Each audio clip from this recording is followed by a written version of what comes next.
Welcome everybody to the Forest History Society's virtual lecture series, Unprecedented Seasons. My name is Jamie Lewis. I'm the staff historian here at the Forest History Society. And what FHS is a nonprofit library and archive dedicated to the collection, preservation, and dissemination of forest and conservation history around the world. We're located in Durham, North Carolina, and you can see I hope, well, I don't know if you can see four of us on screen or not, but I am joined by our development officer, Laura Hayden, our librarian, Laura Bissonette, and Eben Lehman, our archivist and director of library operations. And these are the folks that, frankly, they'll keep me out of trouble with the technology. So I really appreciate them helping out today. And we're gonna let them turn off their video so that we can get things rolling. So thanks. And again, everyone, welcome. Whether you're watching on Zoom or on our YouTube channel, we greatly appreciate you joining us today. Now, by this Monday, just a few days from now, you'll find this video on our YouTube channel. We encourage you to share it with others and also to explore our other lecture videos there. The entire series of Unprecedented Seasons series is there, along with a lot of other great material. Please check that out. We're able to do this type of programming because of member support. And if you're not a member, please visit our website, foresthistory.org, to join or make a donation. I just want to let you know the week of June 7th through the 11th is our week of giving. And this is in honor of our 75th anniversary, which is on June 12th. If you give during that week, any donation or new membership will be matched. And again, without your support, we cannot do these types of events. In other words, the more you give, the more we can do. So visit our website, this will sound familiar, foresthistory.org, but now add a /FHS75 to learn more about the really cool events we have coming up. We're going to be live streaming a demonstration and talk from a raptor center, so owls and other raptors.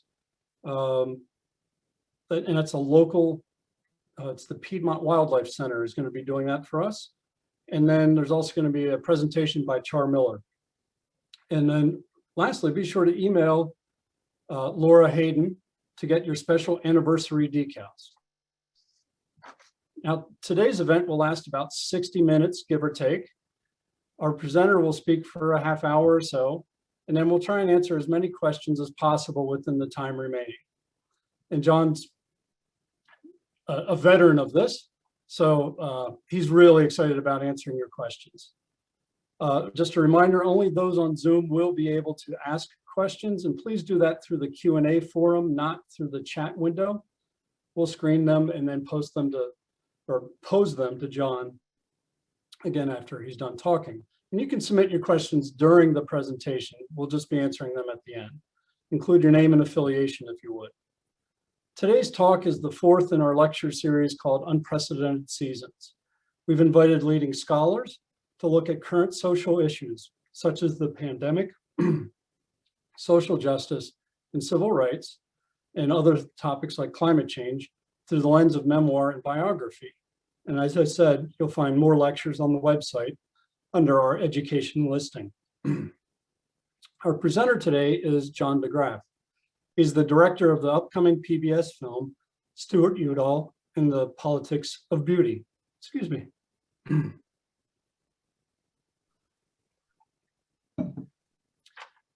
Now, John is a director and writer with 43 years of PBS experience.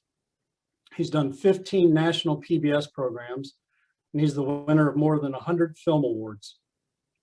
Many of his films deal with the environment and, with environmental and racial issues, and have looked at David Brower and the Sierra Club, fair trade and product certification, and the Japanese American internment camps during World War II.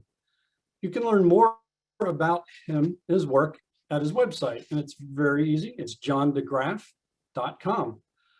And I will mention he is still fundraising for the Stewart Udall film. And so it would be appreciated if you visit the site, see the work he's done, and consider making a contribution to help out.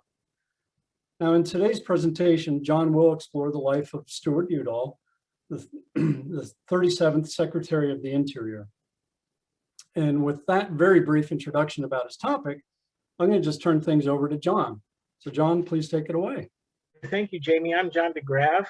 I'm a filmmaker and currently working on a film about the life of Stewart Udall. But before I became a filmmaker, I've always been an environmentalist. I joined the Sierra Club at the age of 14 when I grew up in the San Francisco Bay Area and was active in backpacking with my father and later my friends, was very inspired by John Muir and others, and very committed to the environment, was involved in the first Earth Day, for example, in 1970 at the University of Wisconsin.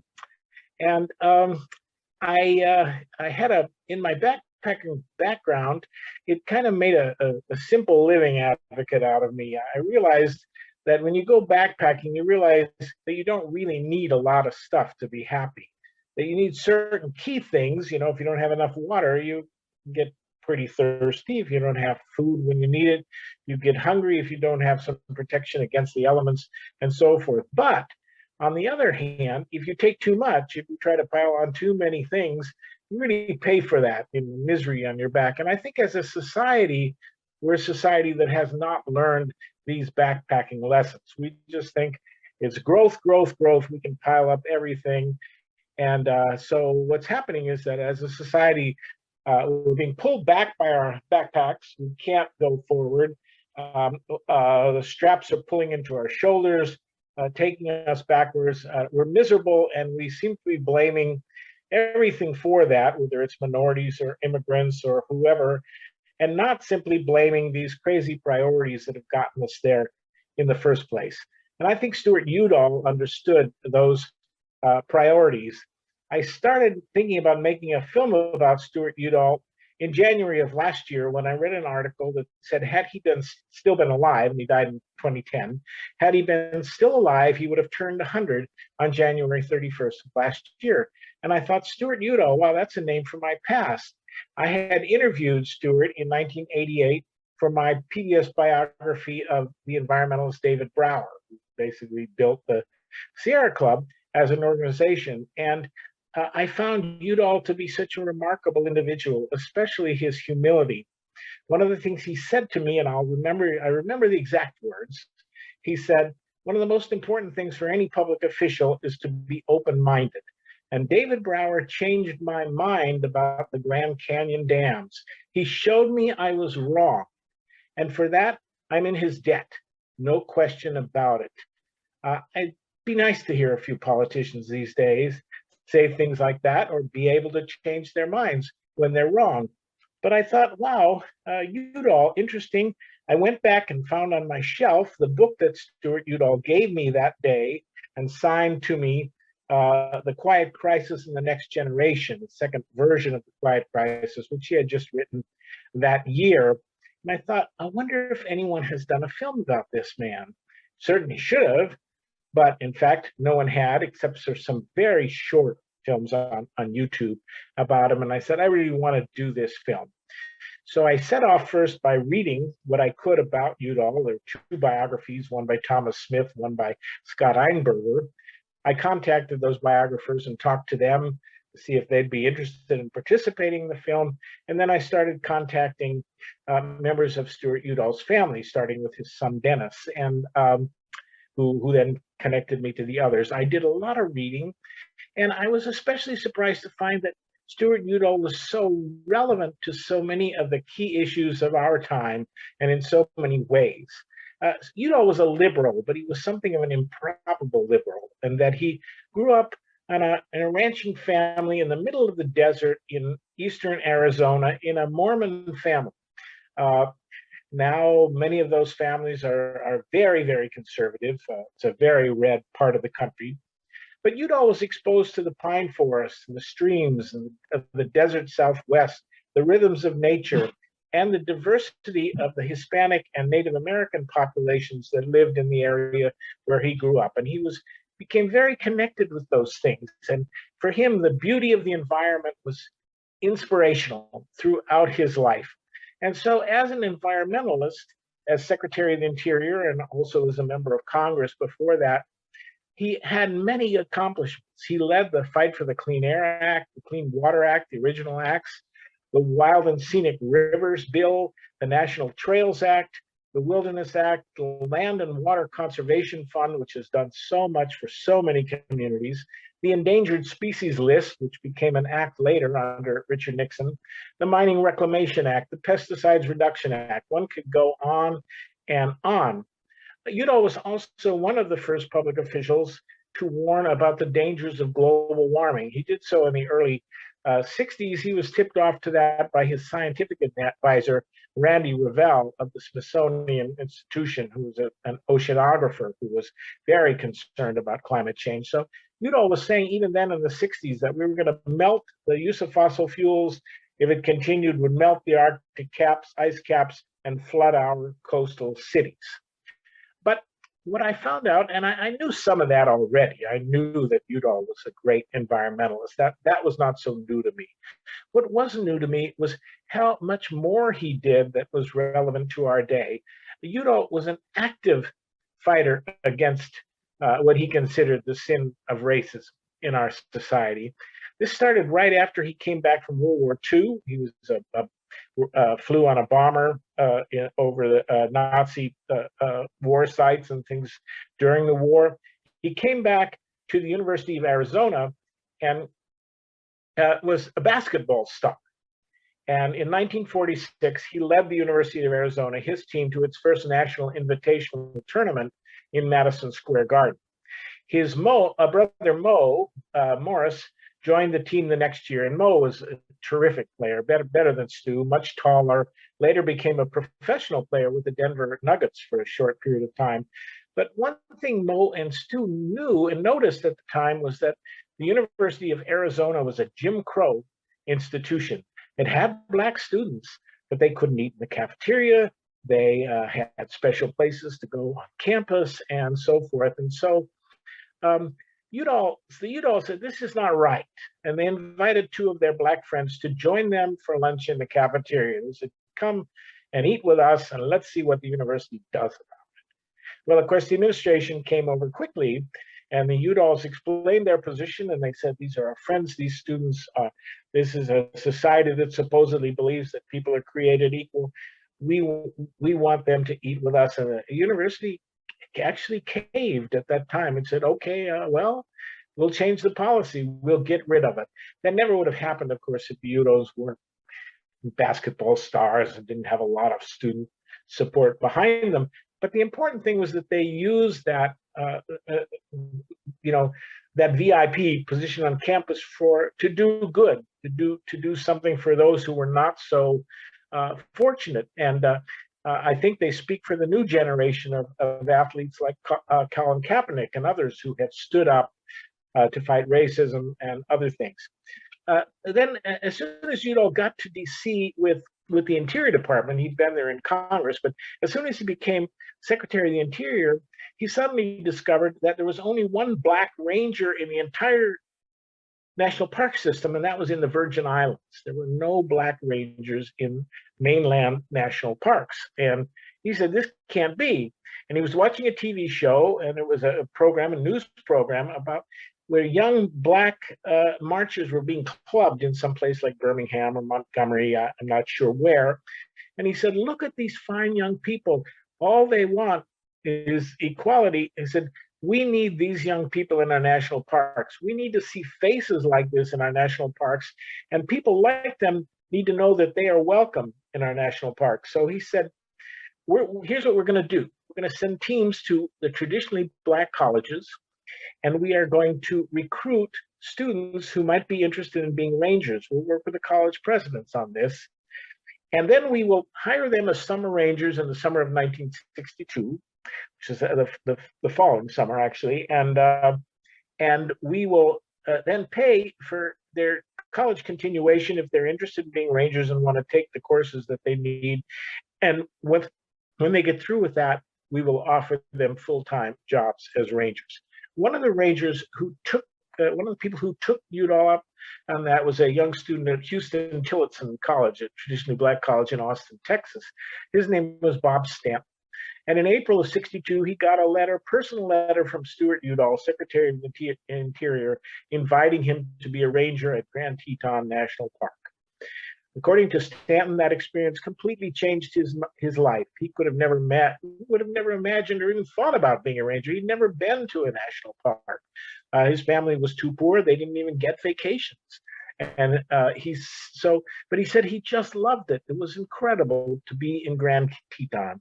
And so some years later, after graduation, he joined the National Park Service full-time, worked his way up, and then in 1997 was appointed by Bruce Babbitt, President Clinton's Interior Secretary, to be the first and now only African-American director of the National Park System.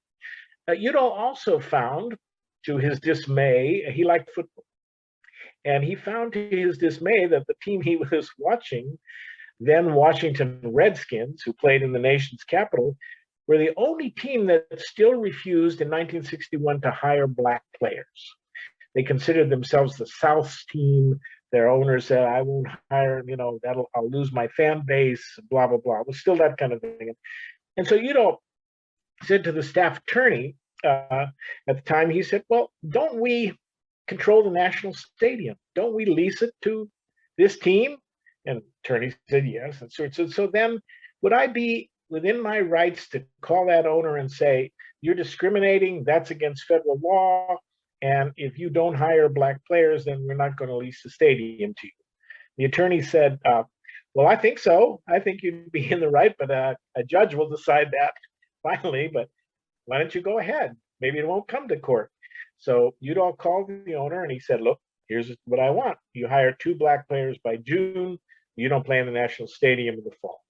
Well, the owner hemmed and hawed and he protested, and they came to an agreement which delayed this for 1 year. So in 1962, the Washington Redskins did hire 2 black players, one of whom, Bobby Mitchell, became a superstar and led the team from being very mediocre to a much better than average team. And a sports columnist for the Washington Post at the time wrote that Stewart Udall should be named the coach of the year in the National Football League because no one had done as much as he had to improve any of the teams. But Udall was also concerned with the situation for Native Americans and believed that we had treated them in a very paternalistic fashion, if not outright hostile fashion. And so he appointed the first Native American to run the Bureau of Indian Affairs since the administration of Ulysses Grant over 100 years earlier. There was one in the Grant administration.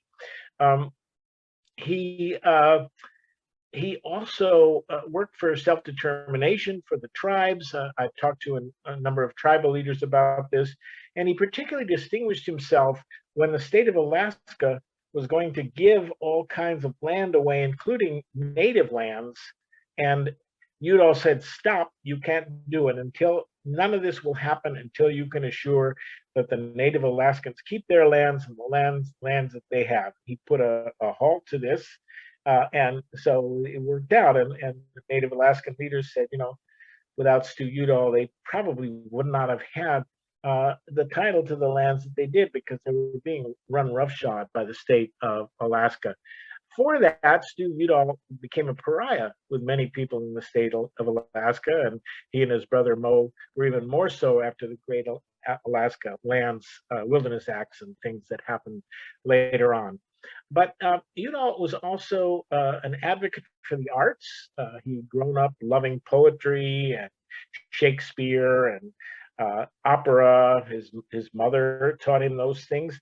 When he came in, he found out that Robert Frost was the poet of Congress, but nobody paid any attention to Robert Frost. So he this was when he was a congressman, invited Robert Frost to dinner. They got to know each other, and he convinced President Kennedy to have Robert Frost read a poem at Kennedy's inaugural. That it was part of a long friendship until Frost died. But in 1962, the two of them were very concerned about world peace and the proliferation of nuclear weapons. So Udall became the first cabinet member to go to the Soviet Union. In 1962, he took Robert Frost with him. They met with Premier Nikita Khrushchev and talked about how to reduce nuclear weapons. That was a part of, only part of, but a part of the push that the following year led to the Atmospheric Nuclear Test Ban Treaty, which the US and the Soviet Union signed. So these were the kind of things that Udall was involved with.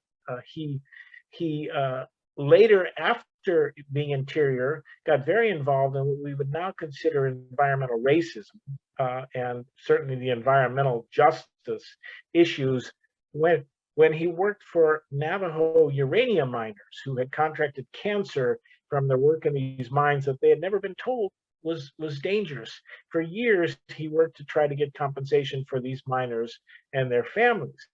He also worked to get compensation for folks called downwinders, who were rural residents of Nevada, Utah, Arizona, and so forth, who got cancer because of the atmospheric nuclear testing in Nevada. And again, were never told that they were in any danger from this fallout. Udall never won any of those cases. He lost time and again. The courts would insist that the government's need for national security overrid any concerns of secrecy and so forth. So he lost every case. He was depressed, he was down, but he didn't stop. And he was finally able to convince Congress afterwards to pass some bills that provided a measure of compensation to these people, although by that time many of them were dead, of course, but their families got something. But I think fundamentally what's important to know about Udall is that he was a person who was interested in a more beautiful world overall. And he thought of that, I think, in the Navajo sense of hoso. It's a Navajo word. It literally means the combination of beauty. I walk in beauty, let me walk in beauty, and that's physical beauty, but also harmony, balance within oneself and with others, integrity, caring, sort of all of these things thrown into a single concept. For Udall, it was both the beauty of the landscape and also the beauty of art, of building, of language, how we talk to each other, of human relationships. All of those were the kind of beauty that Stewart Udall, and it's why I call my film Stewart Udall and the Politics of Beauty, because I think he was driven by that. He was an advocate of bipartisanship, and bipartisanship paid off in his day. He was close friends with his political opponent, Barry Goldwater, till the end of Goldwater's life. They were close friends, did many things together. Goldwater liked the Udalls so much that he even contributed surreptitiously to the congressional campaigns of Stewart's brother Morris. But in advocating for bipartisanship, Udall had the support and the support in much of his legislation of John Saylor, a Republican congressman from Pennsylvania. And he had the sort of undying enmity of a Democrat from Colorado, Wayne Aspinall, who basically wanted to develop everything. And of course, also his own Commissioner of Reclamation, Floyd Dominion, who wanted to put a dam everywhere. And I met Floyd Dominion in Virginia some years back when I was making the Brower film. He took me around and showed me all 7 dams on his property that he had built for his cattle. And this was when he was already 80 years old. He lived to be 100, you know. Interesting guy. I actually really liked Floyd Dominion, I have to admit, even though I didn't agree with him about anything. But he was certainly a larger than life character. And Udall, that was the thing about him. He didn't take political disagreement and make it personal. He knew how to work with people to disagree without being disagreeable in his terms. He also knew that it was important to get half a loaf, to move the scale forward, to move whatever it was forward, not necessarily to win everything that he wanted, but to make progress. His kids told me that, if anything, our dad was not a perfectionist. He believed in the philosophy of what he called good enough. He said, if we can get this done and these number of things, then we've done our part, and now it's up to the next generation and the next generation to move these forward. If we try to be focused on a single thing and make it perfect, it's probably going to backfire on us. Udall questioned the gross national product, which was he called it the holy grail of his day said the GNP has become the holy grail, and those economists who are its keepers have no understanding of the economics of beauty.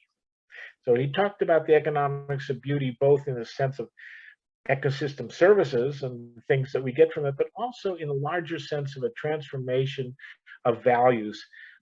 Bruce Babbitt, when I interviewed him, told me that Udall transformed the Department of the Interior from an economic development agency that was about dams and road building and money making and fossil fuels to one that understood the transcendent spiritual values of nature, that this was really what it was about. Udall believed in Aldo Leopold's land ethic, that a thing is right when it tends to preserve the integrity, stability, and beauty of the biotic community, is wrong when it tends otherwise. And he loved and wrote in many places Leopold's quote, "We abuse land because we regard it as a commodity belonging to us. When we see land as a community to which we belong, we may begin to use it with love and respect." Udall was also an early minimalist. That's what his kids said. And these days, he might be called a minimalist. He believed in simple living. He believed in using things as long as possible. He didn't need stuff, according to his aide, Sharon Francis, who I have spoken with, said they would go on trips. And Stu Udall could bring the clothes that he needed all in his briefcase. He didn't need luggage. He said he was that much of a simple living person. But he had this sense of a politics of beauty. And I think Udall understood something that we're only now, many of us, coming to understand, which is number one, that the love of beauty really is an innate and universal thing among us. Beauty is not simply in the eye of the beholder. Beauty comes to us as a universal result of evolution. And this is a complex issue, but I think more and more of the science is beginning to show that this is the case. He also knew, as the Harvard philosopher Elaine Scarry has written, that beauty is not a distraction from social justice. In fact, beauty makes us more generous, more tolerant, more kind, more fair. And the studies bear this out. So, and beauty has also been, I think, the primary motivator for most of our great environmentalists. It was for Udall, it was for David Brower, it certainly was for John Muir, who said everybody needs beauty as well as bread. And Muir talked about the children, the street urchins in San Francisco, who when Muir would go across the bay to the hills across the bay, he would always come back bringing some wildflowers. And when he got back on the ferry boat, these children would run up to him and say, "Mister, will you give me a flower? Please, mister, give me a flower." And he said, these poor kids who had nothing life, I mean, lived in ugliness in the street, their need for beauty had not atrophied. They still needed it. And their faces shone like angels when they looked at these flowers when he passed them around to them. So this was an essential thing. Udall believed in also that it wasn't enough to create wilderness areas, although that was important, and he was a great supporter of the Wilderness Act. But he believed that that was not enough. He believed that we had to bring the wild to our urban communities, that every community needed parks that were, like Olmsted pointed out, very close walking proximity, and especially our poorest communities and our African American communities in places like Washington, D.C.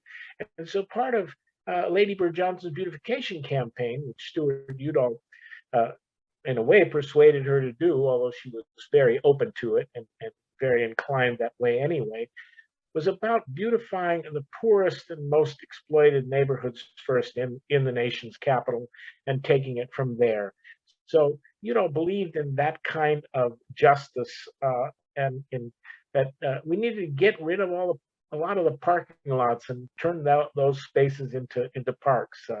If we got rid of a quarter of the asphalt, we could double the park acreage that people would have a chance to go to.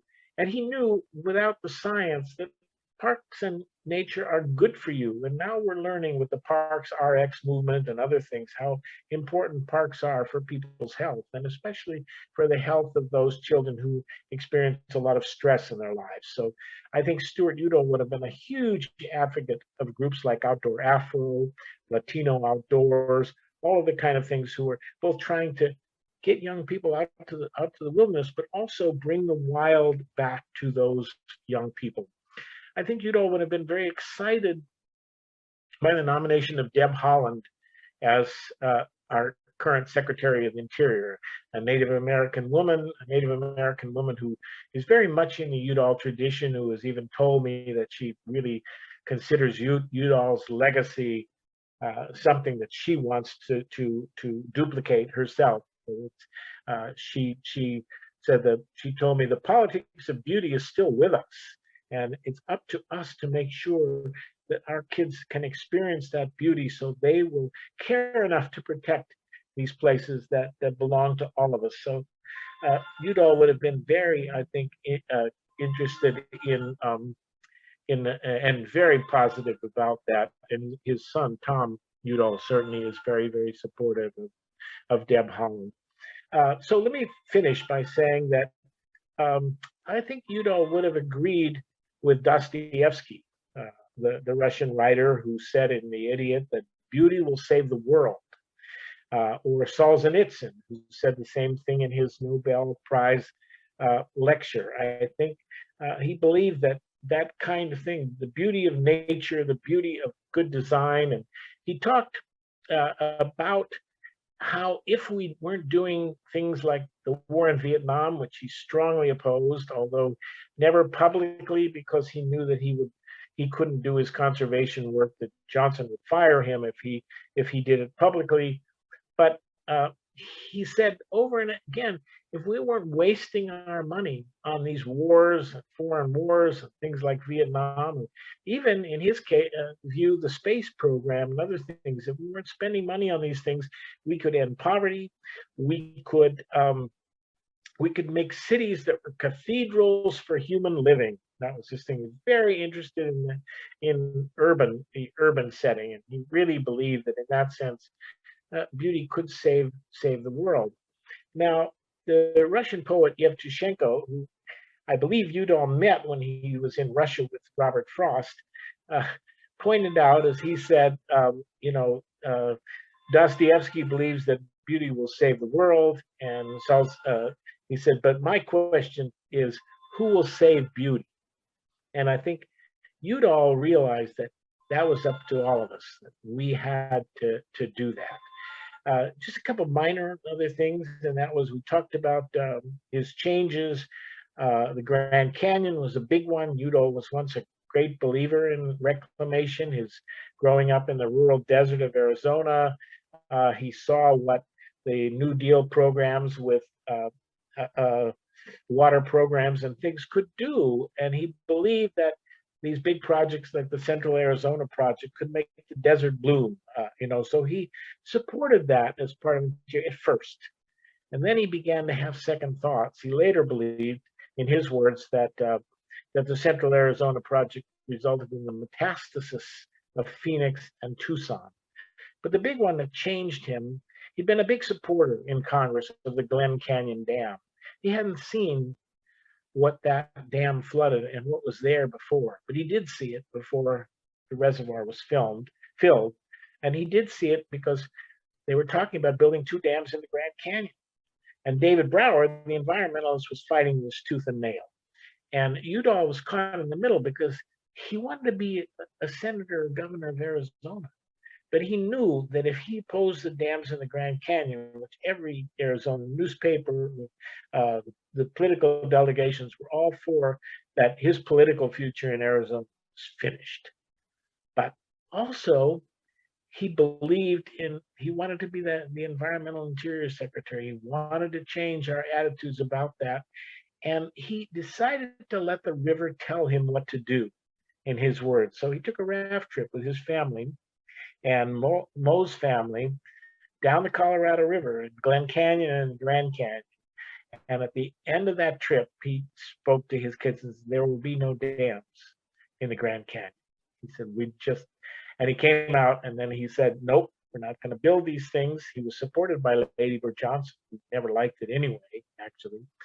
And he never was able to run for office again, but he did what he needed to do. And he said, as I mentioned, that David Brower had shown him he was wrong. Brower had sent Udall a book called The Place No One Knew, with photos by Elliot Porter of what was in Glen Canyon before it was flooded. It was brought to Udall's attention by Harold Gilliam, his assistant, who Brower knew and who had written a book on Point Reyes National Seashore for Brower, that Udall actually wrote the foreword for. That's how Brower and Udall first came together around Point Reyes. They gave the book to Gilliam, and Gilliam gave it to Udall. Gilliam told me 30 years ago when I interviewed him, he said, I give the book, Stewart began looking through the book, and he said, his eyes watered up. He said, I was in Congress when we passed this bill for this dam.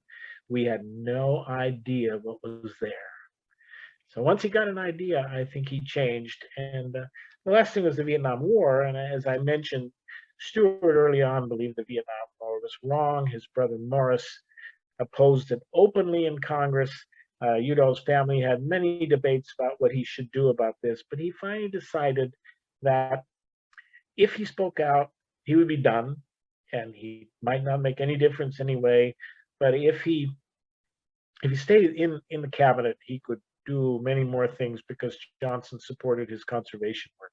And that turned out in that last year, 1968, some of the finest legislation that Stewart Udall was part of pushing for made it through. The Wild and Scenic Rivers Act, the National Trails Act, the North Cascades National Park, the Redwood National Park, and so forth. So I think Stu Udall made the right decision, but it just goes to show for those of us out there who think that politics is an easy thing and it's easy to do the right thing, that sometimes you really struggle because there's more than one right thing, and you have to give it thought. And that's one thing we can learn from Stewart Udall. These are complex issues. As Mencken once said, to complex questions, there are always easy answers, and they're always wrong. But and I think Udall understood that we needed to think in a big different way. We needed to change our sense of value. And if we believed in beauty, in a beautiful life, and beautiful communities, and beautiful caring relationships, we could save the world. And I will encourage folks to start posting questions in the Q&A forum, and I see they're starting to populate in there. So the first one is from Dave Gavatsky, retired from the Forest Service, turned into a historian of the White Mountain National Forest. Hi, Dave. He wants to know how the funding for your film is going. And Dave also asks about a link to the film trailer. If you go back to our website on foresthistory.org and look up this event, you'll find a link to the trailer there. But Dave wants to know how the funding is going for the film itself. And we'll start there. Well, to be honest, we have a number of big proposals out, one of them especially to the National Endowment for the Humanities that we won't hear about until August. So we're very hopeful about that. We brought in enough money essentially to cover the cash costs that I've laid out so that we could travel during the filming. And by the end of our next shoot, we're off to Arizona and New Mexico for the next 2 weeks, starting next week on a loop trip with many of our final interviews. By the end of that, we'll have this film about 85% in the can, so to speak. But we've only raised the money so far that's covered those costs. I've been donating my time. My excellent photographer, Greg Davis, has been donating his time. But, you know, we're sort of limited in how much more of that we can do. We have gotten some money from individuals, and we also have currently some interested companies in potentially putting funding into this, but we haven't received definitive answers from them. We are hopeful, though, that we're going to make this. I'm determined to make this happen, and we're still on schedule if we can get what we need to have this film finished and hopefully premiere by next Earth Day. And the Department of the Interior has has talked with us about having the world premiere in their 600-seat theater. So we're excited about that. Okay. Karen Polk asks if you could name a politician who's active today that follows Udall's example. And she doesn't specify exactly what that example is, be it his leadership as an appointee, or his example of the, as you were talking about, the minimalism approach to life, that it's a quality, if you will, quality over quantity, not to live a materialistic life. So again, the question is if you can name a politician who's active today that follows Udall's example, and I'll let you choose what example that might be. Okay, well, it hasn't been, it's been since the time of Bobby Kennedy's famous gross national product speech, Stewart Udall's writing about this issue, Lyndon Johnson making reference to it in his Great Society and other speeches, partly encouraged to do so by Udall. It's been that long since an American politician has said, hey, GDP isn't the goal of things. We need to have some different measurements. We need to be thinking differently about all of those things. It's not just about the economy or even jobs. It's about a different value system, different way of thinking. Obama touched on that and then kind of dropped it. I would say the politician who really gets what Udall is about right now is our new Interior Secretary, Deb Haaland. She's Native American. She was very influenced, I think, by the Udall legacy. She's very close and has been close to former Senator Tom Udall, Stewart's oldest son, who I think would be the other example, but he's no longer in the Senate. I think there are others who understand this, but we're often much more into silos now. You have the environmentalists in one silo and the anti-racism folks in one silo and the economic development people in another silo. And what's interesting about Udall is he puts it all together and that he has this larger sense of beauty and of different values, of transforming our values away from materialism and consumerism and toward quality of life. It's just not something I hear a lot of politicians talking about these days. Bruce Babbitt commented on that when I interviewed him, that was really the transformative thing about Udall. He was asking us to thoroughly examine the American dream. I mean, what we believed in, what was valuable to us. I don't hear that these days from any political figures. Maybe I'm wrong. Yeah, I would follow up by saying at the presidential level, it seems as if a president waits until the last days in office to sign any executive orders or any legislation or any piece of paper that adds to the lands managed by the Department of Interior, be it a wildlife refuge or adding to parks and stuff. It seems that it's an afterthought. They suddenly care about their conservation legacy as they're headed out the door. Well, I think you're right, and I think there's a lot lined up against them. I mean, we've just had 4 years, frankly, of the most anti-Udall administration in the history of this country. I mean, Udall was used to actually a fairly bipartisan environment. Of all of these great bills that he got passed, there would usually be about, 60, 70% Democratic support and 40 or 50% Republican support. In fact, on many of those bills, Udall's strongest supporter was Pennsylvania Congressman John Saylor, a Republican, who promoted all of these bills very actively. The Wilderness Act, Wildland Scenic. Udall's strongest adversary in Congress was Wayne Aspinall, a very development-minded Colorado Democrat. So in those days, there was much more of this sense you weren't so divided, but polarization now and tribalism means that if you're for one thing, you got to be for something else, and you can't be for nature, etc. I think there's some chance that can change. I wrote a piece called "A Conservative for Our Time" about Stewart Udall for a conservative publication called The Front Porch Republic.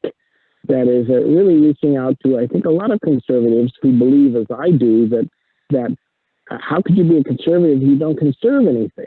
If the only thing you want to conserve is privilege, which seems to be the modern GOP ethic, how can you call yourself conservative? Udall wanted to conserve our resources. He wanted to conserve our communities, our water, our health, all of these things. And I think that message has to come out clearly again. Well, one of the acts he worked on was the Wild and Scenic Rivers Act. And William Swigert said he had met Udall several years ago, asked him what piece of environmental legislation he considered his most important accomplishment, and that was his answer, without hesitation, the Wild and Scenic Rivers Act. And so William would like you to comment on that, given the huge slate of legislative accomplishments, if you have any insights as to why he favored that one above the Wilderness Act and so many others. Well, I think he thought it was such an important act because it was really talking about preserving ecosystems as systems. Udall would have liked to see something like they have in New Zealand, where political boundaries were built around watersheds rather than being marked at the rivers. They would be marked at the ridge tops around the river, so the entire watershed could be under one jurisdiction and protected. He wanted to protect rivers from the dam builders, that he saw too much of that. I would suspect that certainly is true. I wouldn't doubt that Udall said that was maybe his greatest accomplishment, though he certainly had others. Doug Brinkley, the presidential historian, told me that he thought that might have been Udall's greatest single accomplishment for what it does. And we now have hundreds of these declared wild river protected systems, and about a fifth of them are all in the state of Oregon, which has done a great job around this. But I wouldn't argue with that. I think so many of the things he did. Another one I think is really widely important is the Land and Water Conservation Fund, which has allowed so many communities to increase parkland and open space and take care of those kind of things, historical trusts, all of that. So I would possibly argue that's also a hugely important accomplishment of Udall's. They all were. Yeah, the Land and Water Conservation Fund, that's a law that keeps giving back. It does. And that to me is what separates it from so many others. In other words, it allows us to purchase more land, protect more land. Charles Coate asks if you could summarize, and I actually had not spoken about this while we were waiting for you to come back. So Charles, I appreciate the question. He wants to know what Udall thought of each of the two presidents he served and what his position was on the 1968 election. Sure, I can answer that. I mean, I think Udall believed that Kennedy really could do a tremendous amount. He supported Kennedy early on against Johnson. When Kennedy first ran for president, he believed in, his son said, he believed in Camelot. He believed that these young people could really make a change, and he wanted to be part of that change. I think Kennedy did a lot of what Udall wanted. He gave Udall a lot of flexibility. Udall was always frustrated, though, that Kennedy didn't have the visceral interest in nature and the wild and things like that.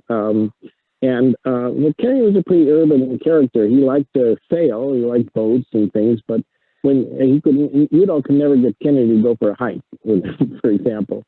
On the other hand, Lyndon Johnson, who was tougher at first, probably ended up getting more of what Udall was about because of his own rural upbringing and his love for nature, enhanced by his wife, Lady Bird Johnson, who was, a tremendous environmentalist and has been the object of great sexism that assumes that, she was only about planting flowers and isn't that nice. No, Lady Bird Johnson was a very active environmentalist in her own right. She really did work strongly with Stewart and made sure that LBJ paid attention to Stewart. So I think he probably thought that LBJ ended up doing more, even though he was a Kennedy supporter at first. Now, who he really liked was Bobby Kennedy. They were very close friends. When Bobby Kennedy was assassinated, Stewart was devastated. They were friends in so many ways. Bobby loved to go hiking with Stewart. And as soon as Bobby Kennedy declared for president in 1968, Stewart Udall was supporting him. I mean, he wanted him. And he could do that at that point because Johnson had dropped out of the race. So Udall could then support Bobby Kennedy while still staying in the administration and supporting Johnson in the work that Johnson was doing. So that's who he wanted. He wasn't thrilled with Hubert Humphrey. Of course, he supported him and was felt terrible when Nixon was elected instead. But Udall's legacy carried into the Nixon administration, propelled by the millions of people who came to the streets and other places during Earth Day. So that some of Udall's finest ideas, like the Endangered Species Act and the Environmental Protection Agency and such, were finalized during the Nixon administration. But I would say Bobby Kennedy was the political figure that Udall was closest to. I'm sure that Udall had great influence in Bobby Kennedy giving that famous speech about the gross national product at the University of Kansas in March of '68. It's a speech I encourage everybody to listen to. Yeah, I know that Udall was frustrated with John Kennedy because it felt like he couldn't get past an invisible. His personality was such that he kept Udall in an arm's length, and that frustrated him. And in contrast, well, that was more Kennedy. It was more Kennedy who kept Udall personally at a distance. Johnson was quite open to him. Now, of course, Udall's problems with Johnson were huge regarding the Vietnam War. He thought that Johnson was destroying his own legacy and his work, and I think that turned out to be true. He tried to convince Johnson of that. But interestingly enough, Johnson was very supportive when Udall started turning against, for instance, the dam building and those kind of things. There's a phone conversation, you can find it on YouTube, where Lyndon Johnson has called Udall. It's after the '66 election. He says, Stu, the Republicans have beaten us they've taken a lot of seats. We're going to get our budget cut. You're going to get your budget cut. He said, and what I would suggest, Stu, is that you don't take any money from parks. You take the money from some of these dams that they want to build. Because we know the Republicans are always going to build the dams, but they won't give us the parks. So that's what I suggest. What do you think? And Udall said, well, I agree with you, Mr. President. And so Lyndon was much more supportive. In the end, though, apparently he was very upset because Stewart Udall named the National Stadium for Bobby Kennedy, RFK Stadium. That angered Johnson, and in spite, Johnson did not make a number of the national monuments and executive orders at the end of his term that Udall was hoping for. So that was disappointing to Udall. But he and Lady Bird always remained on the best of terms. Okay. Jen Siegel asks, or he notes, we are a pro-growth society, wants to know what Udall would say about our current trajectory as a nation and as part of the world community. Well, Udall, there's certain things that he would be happy about. Young people who want to deal. Climate change for Udall was a huge issue throughout his life, and he became more and more fearful of what it was going to do toward the end of his life. He was very, very active on it, though he'd known about it for some 50 years. He became more and more active in his later years. He was excited that young people, he certainly would like, not necessarily in terms of every aspect and how he wanted to be careful about how it was done, but ideas like the Green New Deal, the Civilian Climate Corps, all those things would appeal to Udall. I think there's no question about it. He would be thrilled with Deb Haaland's appointment, and he would be happy that administration is trying to move toward alternative sources of energy. I think Udall would still argue that we're still much too inclined. In Biden's last big speech, it was all about jobs, and Udall always said, well, jobs are important, people need employment, but we have to see what the jobs are, what kind of jobs, what they're going to do. You know, we can't just, employment per se is not the goal. The goal is a good quality of life. And so I think Udall would say, let's put the money into the jobs that are really going to make a better quality of life for all of us, not just jobs to have jobs. Yeah. Dana Goodson asks, did Udall and Lady Bird Johnson encounter issues of gentrification with their urban beautification program? Not immediately, but it was something that concerned them, and certainly it's an issue that concerns all of us, because that does happen. You can beautify an area, and oftentimes the people who are living there get driven out through the gentrification. So that's an important issue that we have to think about. Beauty is important, but we need those communities have to have the parks and stuff, but we have to have some kind of ways that make it possible so those people can stay there and that they don't become gentrified. So I don't think it happened immediately in DC and places when Udall when they worked on beautification, but it's certainly something that I suspect Udall would have been concerned with and would have been thinking, how do we prevent this? And it is something we have to think about. Okay. Kelly McCarter asks, I know Kelly, she works for the National Woodland Owners Association. So that's a little context for why this question's being asked. She wants to know, did Udall have a stance, excuse me, did Udall have a stance or influence leading to support of family woodland owners in the US? For example, did he have any interest in conservation incentive or education programs? Well, Udall was a big promoter of environmental education, of that idea. I think Udall believed in the importance of working with private landholders. Certainly, he was a great believer in Aldo Leopold's ideas that we couldn't do this all at the government level, and the government had to work together with private landholders to make sure that their practices were good. I mean, and that also came somewhat out of the New Deal, as we witnessed in his own home.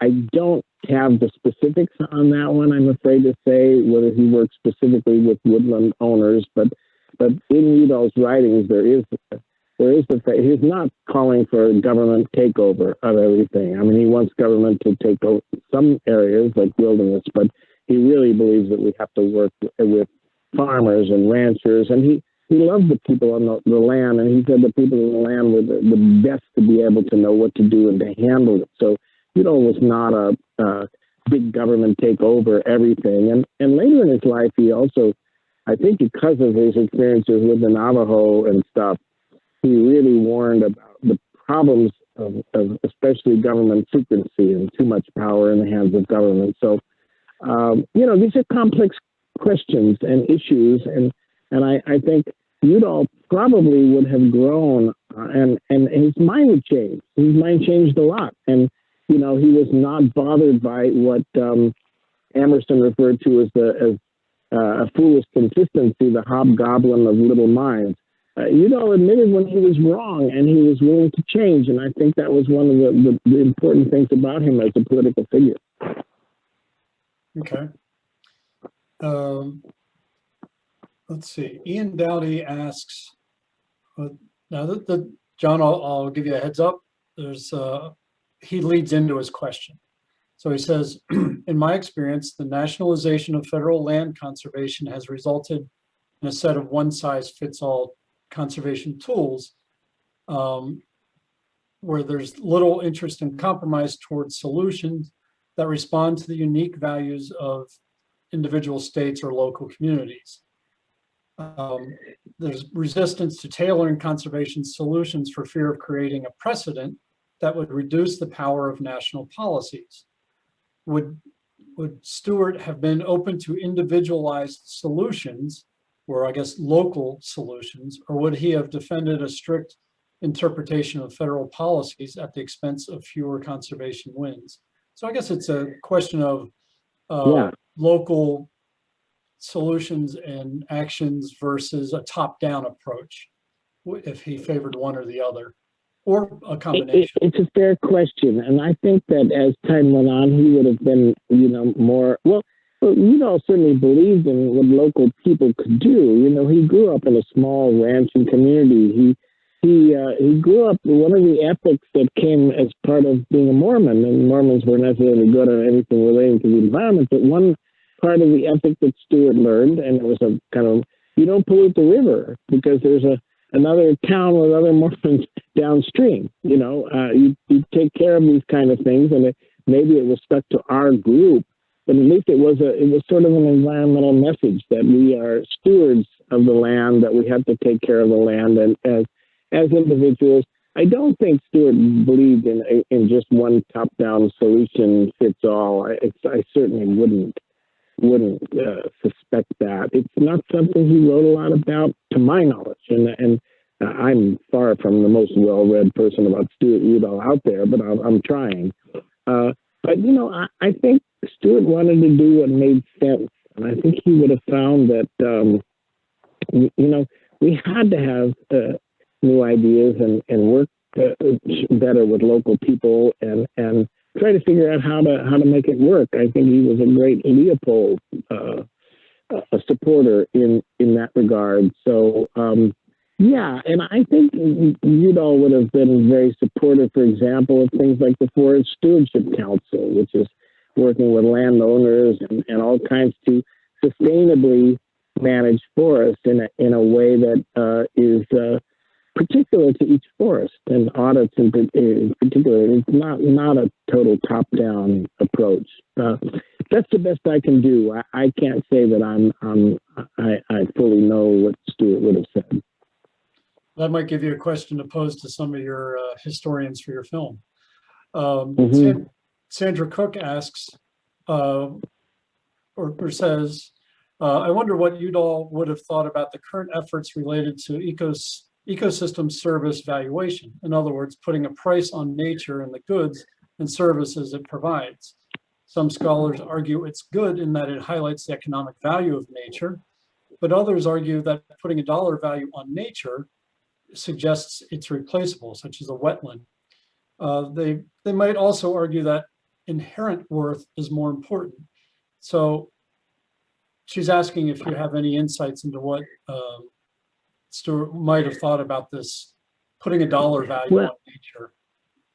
I think the Udall, as a Secretary of the Interior, would have probably been, had he known about it at the time, a great supporter of the concept of ecosystem services. But I think that may have changed somewhat. I mean, ultimately, my guess, and this one can do no more than guess because Stewart is not here to tell us, I think Stewart would have had a view somewhere in between the two. I think he did recognize that we needed to show that there was some economic value to nature, that we had to convince business people and others, and he made those cases plenty when he was in office. But I think he also wanted to say that there's some inequality to nature, and that these various species have a right to live regardless of whether they're of economic value to us. And I think that he said that as well. So I suspect he would have had a position, like many of his positions, nuanced, thoughtful, and perhaps somewhere in between those two extremes. Yeah, as a secretary, he's got to balance these things. He can't. It's a tightrope to walk. Craig Patterson asks, was Gifford Pinchot, the first chief of the U.S. Forest Service and the conservation advisor to Theodore Roosevelt, was he an influence on Udall? Well, Roosevelt certainly was an influence on Udall, and Theodore Roosevelt was a huge influence on Udall. And I've talked with Douglas Brinkley, who wrote a environmental biography of Roosevelt about this. I suspect that because Pinchot was also advising Roosevelt, that Pinchot also had real influence. His concepts like the greatest good for the greatest number over the long run, I think those kind of things were Udall's beliefs as well, and he was probably aware of those. And again, it may have been that Udall would have come down somewhere between Gifford Pinchot and John Muir, you know, in their disputes, for example, leaning maybe a little bit to the side of Muir, but also Udall was a practical man. He believed in that half a loaf was important. He believed in the adage that you shouldn't let the perfect get in the way of the good. And his kids told me, several of them, he said, one thing to know about our dad is that he was not a perfectionist. He believed in what he called, this is good enough. And he believed that it was more important to work on many, many things in many areas and improve them as much as one could in one's time, rather than trying to be perfect about any single thing. And so I think that's something to think about, this whole idea that Udall was not a perfectionist, that he also believed that, you know, his life was temporal. He wasn't going to be able to do everything, but what he wanted to do was start and move things in the right direction. Okay. I was reading the biography of Udall, and as I recall, so this is the longer biography, Thomas, I forget his last name. Yeah. Mm-hmm. My recollection is with both Kennedy and Johnson, one influence Pinchot had on him was he wanted a relationship with his president like Roosevelt and Pinchot had. Kennedy did not give that to him, and of course he wasn't in office long enough to cultivate that. But as we talked about, Kennedy's personality being very different from Johnson. And then after some time in Johnson's administration, he kind of to Johnson characterized or said he would like a relationship like that. And Johnson just didn't engage in that part of the conversation, but it was very much evident. It played out in the support of legislation and the like, that they had a relationship like that. I would also, I believe, again, according to this biographer, that Udall's position shifted from that of utilitarian conservation to more towards Muir's and the preservationists. Over time, it shifted. Yeah. And that goes back to what you're saying about how he was not somebody stuck in his ways, or it wasn't, I have made this pronouncement and that's it, I'm not changing. He was capable of evolution and changing his thought. And that's and that was very much needed and very much a gift, if you will, to the country. I think you're absolutely right. The Grand Canyon Dams was obviously one example of where, but Udall did change in many ways, and I think he would clearly have been aware of Gifford Pinchot, and because Udall was a voracious reader, he read so much, and he wrote 9 books, but he read so much, so he certainly was familiar with that kind of history, and he writes about Pinchot in the Quiet Crisis, his book. So, he probably would have liked to have that relationship, but he had more impact, I think, than people credit him for. When Johnson made his Great Society speech in May of 1964 at the University of Michigan, Johnson had initially decided to talk about 2 things: the war on poverty and the Civil Rights Act. It's 2 bills. We have to stop the sin of racism, and we have to defeat poverty. And I think Udall was part of the influence on Johnson that said we should also talk about new values, about beauty, about the gross national product not being the answer to things, and so in Johnson's speech, a third of that speech is devoted to a different value system that we've been focused on producing and all that stuff. Now we need to be focused on preserving and taking care of each other and saving beauty and nature and community.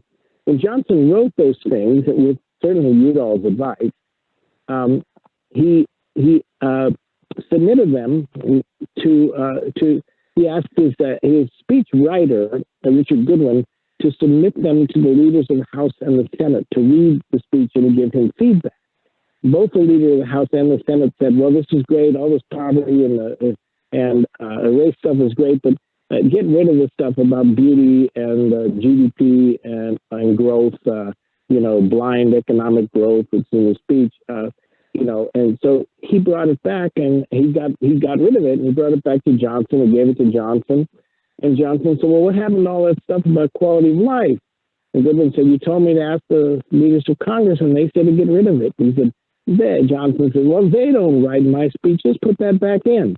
And it's there. And if you read the Great Society speech, you can see how much of a focus there is on that. Okay. Mac Hogan's asks, was Udall a product of Arizona culture at the time, or was he an outlier of it? And also his follow-up is, how is his legacy viewed in Arizona today? It's a good question. I think he was a product of it. Certainly he was an early believer in dams and reclamation. He thought they could make the desert bloom. He supported the Central Arizona Project, all of these kinds of things. So I think he was a product of it, but he was also a product of the part of it that said land is important and beauty is important. So he got that. He moved away from the part focused on reclamation. He later said that the Central Arizona Project what it basically led to was the metastasis of Phoenix and Tucson. How is he viewed in Arizona today? I still think very well. I mean, I think that the Udalls as a family are among, with the Goldwaters and the Babbitts, I mean, they're among the families in Arizona that people still do treasure, even if they didn't necessarily agree with them on everything. Certainly in the Tucson area, the Stewart is a hero, I think, by many people in the Flagstaff area, So I don't know. I mean, the Arizonans I know love Stewart Udall, but that's an anecdotal sample. Yeah, depends on what circles you travel in, I imagine. Rick Zen asks if you could talk about the relationship that Udall had with Supreme Court Justice William O. Douglas, who was also an environmentalist of that time. And a great one. And yes, Udall had a strong relationship with Douglas. He invited Douglas to a number of things. The specifics elude me right this moment, but they certainly were allies, and they certainly worked together. And Udall and Douglas together were the two great political champions of Rachel Carson, both of them. So when Rachel Carson was writing her book, Silent Spring, she had a lot of opposition, of course, from the fossil fuel industry and the pesticide industry and so forth. But Udall and Douglas were her great champions. Douglas maybe even a little more than Udall, but Udall certainly was also. And Udall was a pallbearer at Rachel Carson's funeral, for example. So that was one. I mean, they just saw eye to eye. I mean, I think Udall and Douglas very much saw eye to eye, and they were in different departments and in different areas. And so I'm certainly no expert on this, but I can't imagine that they didn't also have a great personal connection. Yeah, there's that anecdote about the two of them having been walking the C&O Canal towpath in the rain, and they can come into a restaurant or a bar or something, and the owner looks at them and thinks that they're a couple of homeless guys coming in looking for a free meal or something like that. And here it's the Secretary of the Interior and the Supreme Court Justice, completely unrecognizable because of the weather. Well, and Douglas was also on the board of the Sierra Club. He was a member of the board of the Sierra Club, picked by David Brower to do that, and so there were strong connections, I'm sure, and I think you're absolutely right about that. Yeah, and if anyone's interested in learning more about William O. Douglas, there's an environmental biography of him by Adam Sowards, Sowards, came out 5-6 years ago. It's under 200 pages, but it's a great read. And I think he's called The Environmental Justice or something like that in the title. And again, Adam Sowards has that. Spencer Havlick asks if you knew about a symposium that Stewart and Spencer had conceived, where they coaxed Robert Redford into hosting a proactive gathering of utility executives and environmental leaders to propose a national energy policy at the Sundance Resort. Now, this is back in 1983, and many proposals had come out of that. So I think Spencer is more or less trying to bring this to your attention in case you don't know about it. I know not much about it. I know it happened. There's a great photograph of people like Amory Lovins and others with Redford and Udall sitting together there. I know they had a great discussion about energy issues and solar, but I probably don't know much more about it than that. Okay. Be sure to keep an eye out for John's film. Read up on Stewart Udall. Again, a very fascinating character. My thanks, John. In July, so we have Char Miller on June 10th, and then July 22nd, we'll have Brooks Mendel talking about wood as biofuel. He's revisiting a book that he wrote 10 years ago for the Forest History Society, and he's going to bring us up to date on that topic. So again, June 10th is our next event, and then again in July. John, thank you so much. And everyone, thank you for your patience and your wonderful questions. Thank you. Bye. Bye, everyone.